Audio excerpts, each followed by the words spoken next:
You're listening to the Ottawa Homeboys podcast, your go-to source for Ottawa real estate and everything in between.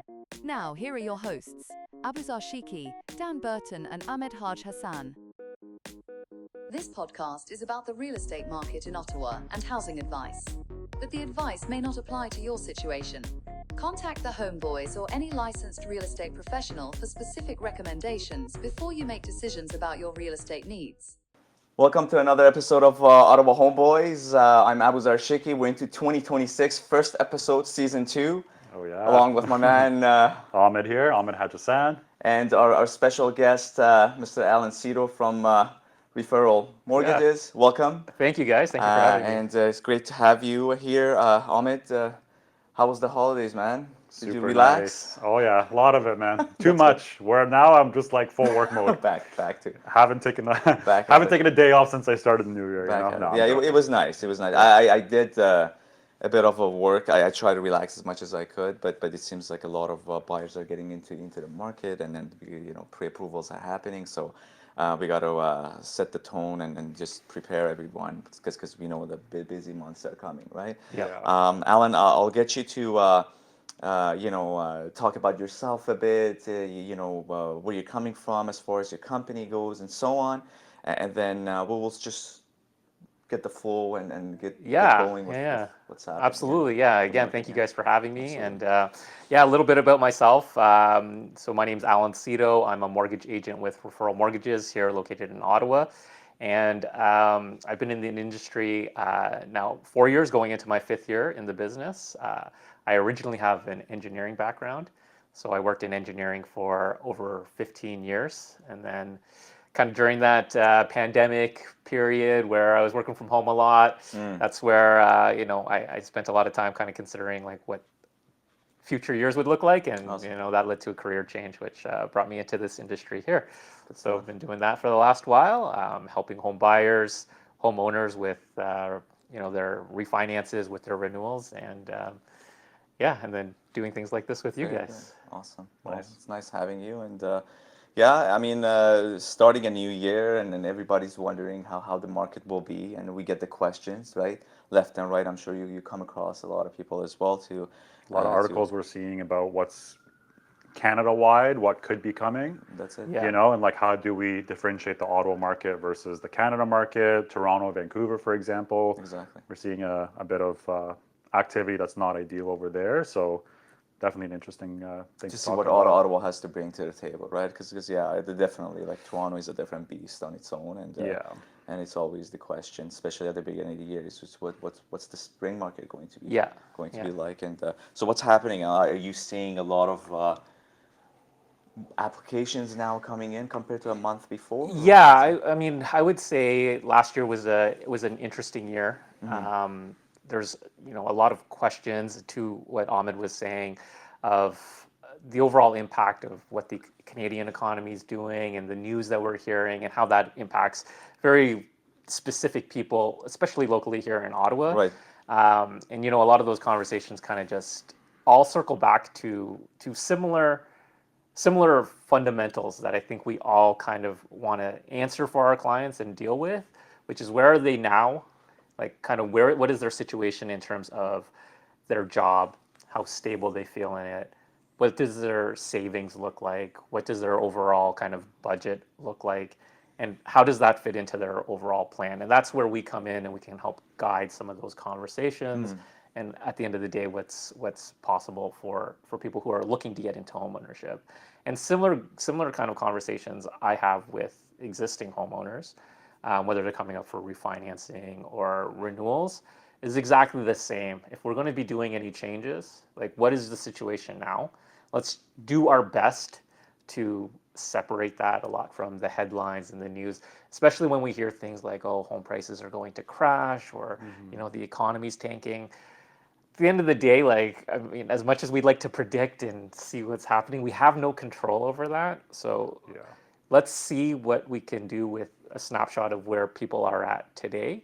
Let's have that conversation about the risks and how if certain scenarios played out, like for instance, if it's too two people in the household who are earning income. What if one person's hours are cut? What if one income goes down to X dollars? What is the plan for that? So we want to have a plan A, plan B, plan C as best as we can, and make the best decisions from And I there. think that that's what it is. At the end of the day, you know, you need to provide an idea and a breakdown of probabilities, different scenarios, and so on. At the same time, you're dealing with the news media or the doomsday. Yeah. It's whatever gets people riled up and so Yeah. on, right? So, and I think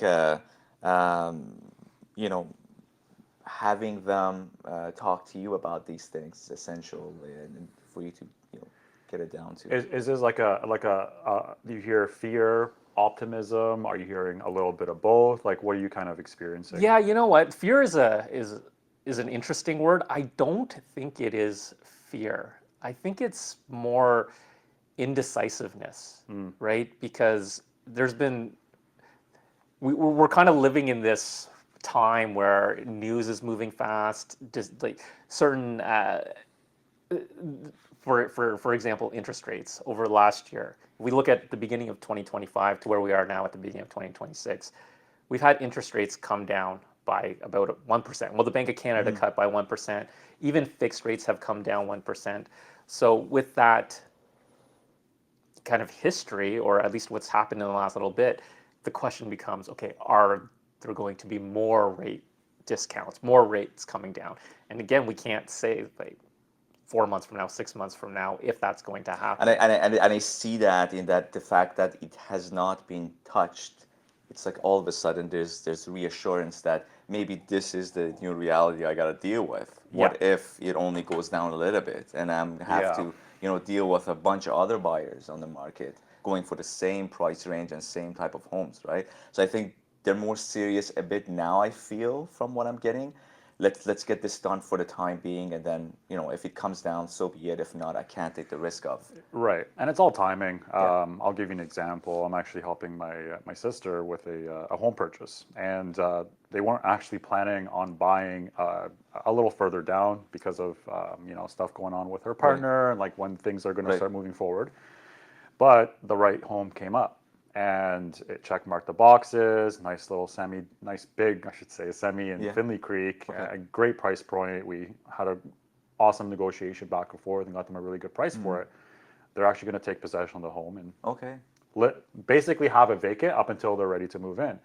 But my advice to them, a home like this doesn't come up that often. So do we want to take the risk, wait a few more months and see, maybe something might come up or not, and then you might be stuck with something you That's it. And all those maybe, sometimes that home that you lost on always becomes that ideal, right? It's like after that, nothing it's matches like you're always it. comparing, right? So you don't want that. Yeah. So. Yeah, and I think that's a good point, right? And that's what I mean by the indecisiveness. There's always the, okay, like we hear these headlines, we see these things that might happen down the road. So it becomes, do we wait for that thing to happen? And how's that going to impact what we're doing right now? And a lot of the times, to your point, it just comes down to timing. Like you find that right house, or everything kind of just lines up at the right place at the right time.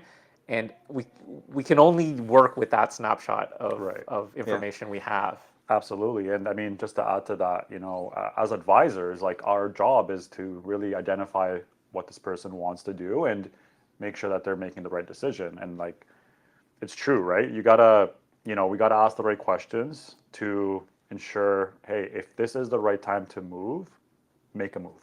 And having a good team as well, you know, peace of mind that the mortgage side of things are, you know, in line with what we want in terms of price range, and then this way we can move in, be more certain, be decisive on the.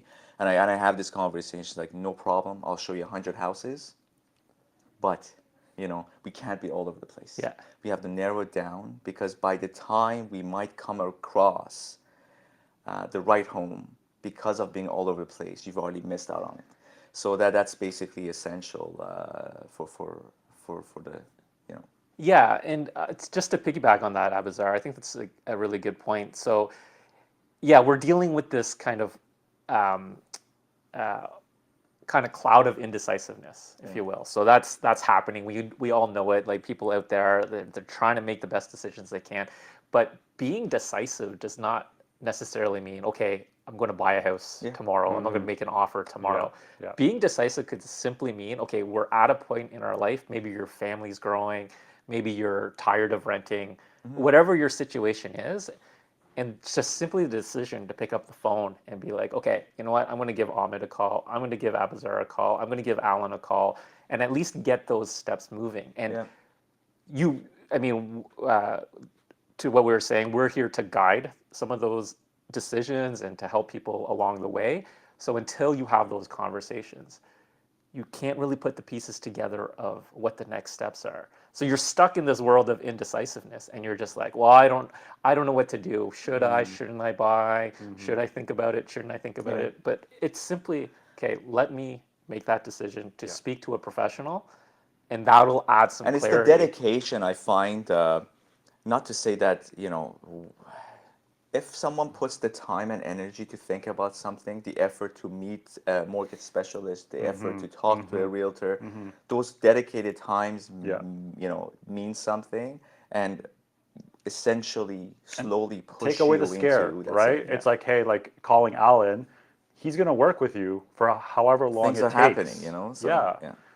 If it takes you 3 years, 5 years, whatever, you have picking up the phone and talking to a professional, like really just helps you move forward and I feel start like people doing don't stuff. realize how fast things happen. Yeah.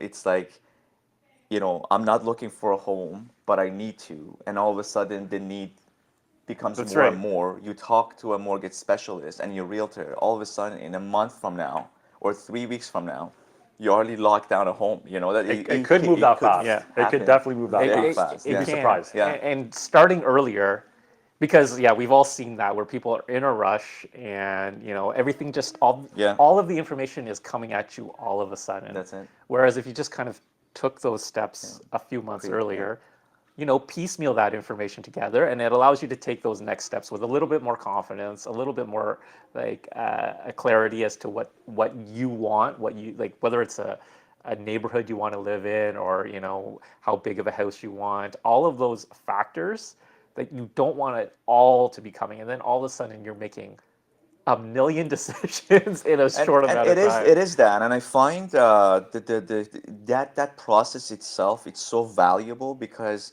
I come across buyers saying, this is my max. Okay, what's your max at 530? Okay, 530 is your maximum amount. Now I know there's a parent involved because the parent comes sometimes, the family member comes, there's maybe gifts being given financially and so on, right? So I always set the filter at a certain range, right?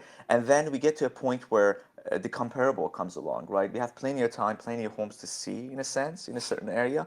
And now they're like, okay, this concept versus this concept. I like this one better, but it's more. You got to spend a little bit more. So can you come up with the difference of 20 grand, right?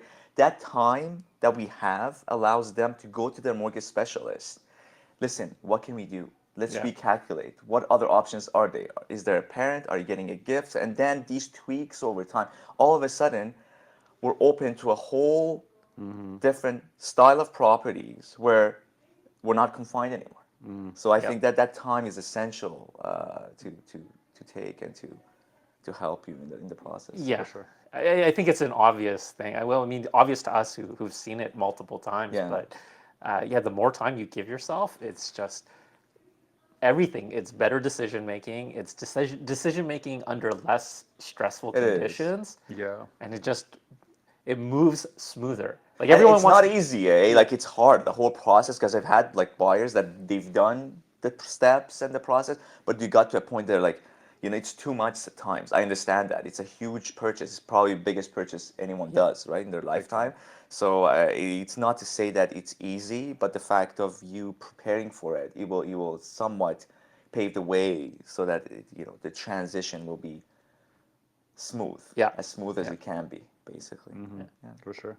Cool. I'm curious to know, Alan, in terms of how we meet people for the first time. I think being in two separate fields, mortgages, real estate, We have opportunities to meet people at open houses, referrals, Facebook advertisements, you name it. I'm sure, Aboozar, you have a million other ways under your belt that I don't know about. Alan, obviously, very different, right? Most of the times I find that it's usually meet the realtor first, then the mortgage agent. Yeah. Is that usually in your experience, or? Well, yes, that's a good point because that's true. And the reality is, I mean, the realtor is typically at the top of that list because it's way more fun, sexier, if you will, to go start looking at houses, to talk about houses, talk about what you want, the finishes. All of that is way better than being like, okay, now it's time to collect your pay stub, job letter, T4. Like that, I get that. That's paperwork and crunching numbers, and not. I come from an engineering background, so to me, like looking at numbers, looking at spreadsheets, fine, hey, yeah. I don't mind that, and I actually enjoy that Yeah. part, right? But for other people, it's like, oh, I mean, I got to collect all this, and like that's not fun. So that's typically not what people will do first. So yeah, I mean, I talk to a lot of realtors in the industry, and see where I can help and maybe lighten that those initial conversations, because yes, it's super important that we understand where people are at before they're actually out looking at homes. I mean, you could have in your mind that you want a $1.5 million house, but let's make sure your finances align with that. Those darn mortgage calculators, man. Oh yeah, It's like, Yeah. brutal. They're pretty inaccurate, eh? The ones on Realtor Well, versus like there's in a time person, and a or? place for those, Yeah. right? Yeah, I yeah. mean, if you're super clear on what your income is and how long you've been at your job, and you know exactly how that fits into like specific, like, I mean, if you've been at your job 10 years and this is what you've been making for the last And 5 it of those depends on who years. the client. I mean, Yeah. it's rare occasions, yes. Like I even have like clients that are, bank managers or so on. Like like they're underwriters. Yeah. So in those cases, then you're, They know what they're talking about.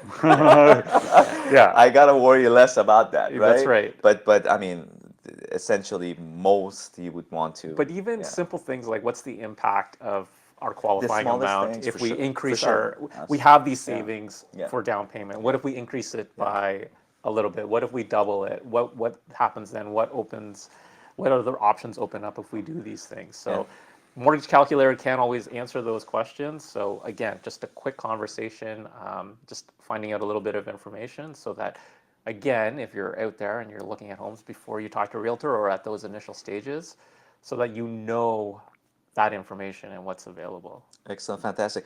One thing I wanted to ask was, I feel like, again, maybe I'm with a pocket of certain sellers that I'm dealing with who are looking to buy something else. Significant amount of refinancing. Is that something that you guys are feeling it as well? Because in the last year alone, I came across maybe 5 sellers who had refinanced, to my surprise. And I always ask the question, and it so happens that it's happening, right? Yeah. So yes, to answer that, quick answer to that is yes. There is quite a significant amount of refinances happening now, and that's for a couple of reasons. I mean, specifically over the last year and heading into this year, we know that 2020 and 2021 were big years for people buying houses. That's when rates were really low. There was a lot of activity in the market, so there was a lot of mortgages that were being originated. The end of part 1 of the show. Stay tuned for the second episode coming your way soon.